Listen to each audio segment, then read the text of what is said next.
Friend, आज हम आपको बताएंगे कि मतलब एक कंपैक्टर को कैसे वेल्डिंग करते हैं। इस कंपैक्टर के पीछे लगती है 220 पावर। देखिए, हम सबसे पहले पावर चेक करेंगे कि पावर कितनी आ रही है।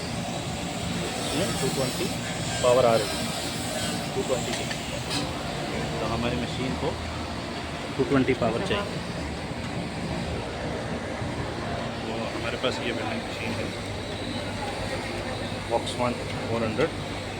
इसको पावर देंगे और उसके बाद हम अपना वेल्डिंग का काम करेंगे। सो गाइस, हमने पावर लगा दी है वेल्डिंग मशीन को। आप देखें, ये एक कंपैक्टर है, वेल्डिंग की है। इसका डोर बेंड हो गया था। इसकी डोर बेंड होने की वजह से कंपैक्टर में प्रॉब्लम आ रही थी और वेल्डिंग का।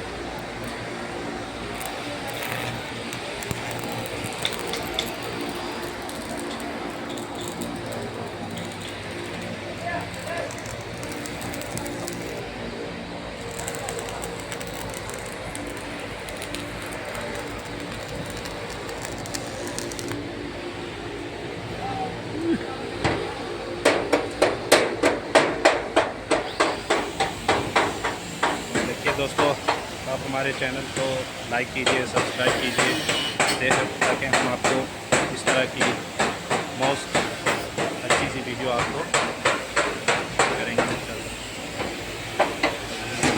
वेल्डिंग कर रहे हैं। ओके, तो हमारे दोस्त बोल रहे थे इसका पावर बढ़ाने का।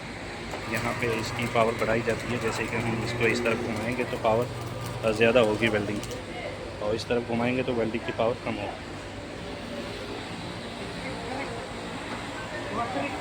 ट्रिपा